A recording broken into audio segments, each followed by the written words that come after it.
Hər vaxtınız xeyir dəyərli izləyicilər. Bugün sizə xüsusi hazır yuma vasitələri ilə körpələrin burnunun yuyulma qaydası haqqında bir videonu göstərmək istəyirəm. Müayinəyə gələn körpə 14 günlükdür. Yüngül nasazlıq səbəbindən burun tutulması yaşayır və bu burun tutulması ona müəyyən müddət sonra artıq əmməyə də mane ola bilər.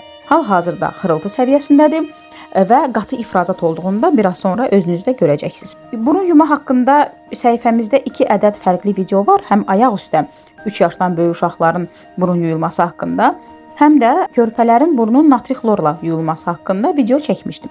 Lakin bu videoda hazır vasitələrlə yumağı göstərəcəm ki, 2 yaş, 2 yaş yarıma qədər əslində bunlar daha rahatdır. Çünki şprisi doldurmaq, burununa boşaltmaq, sonra təzədən yenə doldurmaq kimi bir qayğınız olmayacaq və markasından asılı olmayaraq körpələr üçün izotonik məhlul adlanan, yəni dəniz suyundan ibarət bu vasitələrin istənilən növünü ala bilərsiniz.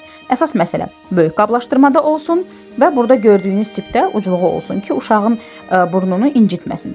Deməli, körpəni həmişəki kimi, yəni standart yuma qaydasında olduğu kimi böyrü üstə çeviririk. Yəni bilməyinizi istəyirəm ki, bu uşağı çox narahat eləmir, çünki dəniz suyu məhlulu adi su kimi burnumuzu incitmir və körpənin başını böyrü üstə tutaraq ki, körpə çox balacadırsa biz onu tək əllə də eləyə bilərik. Körpəni çeviririk və burnun üst dəliyinə, bizə yaxın olan hissəyə balonun ucluğunu daxil edərək, cəmi yarım santi daxil ola bilir onsuz da, daxil edərək basıb saxlayırıq o vaxta qədər ki, orada maye axsın.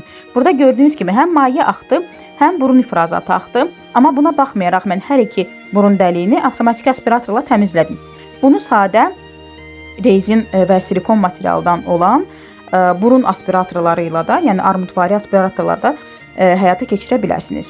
Bunu elədikdən sonra, yəni gördüm ki, həmin burun dəliyində artıq bir ifrazat qalmadı.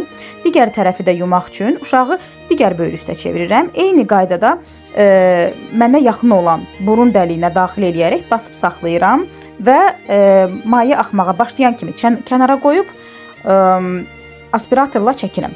Yəni yenə deyirəm, burada aspiratorun avtomatik olması önəmli deyil. Mən işimi rahatlaşdırmaq üçün bundan istifadə edirəm, amma öz uşaqlarıma misal üçün sadə armudvari aspiratorlardan istifadə edərək burunlarını yumuşam. Burada gördüyünüz isə körpənin burnundan təmizlədiyimiz həmin o ifrazatdır.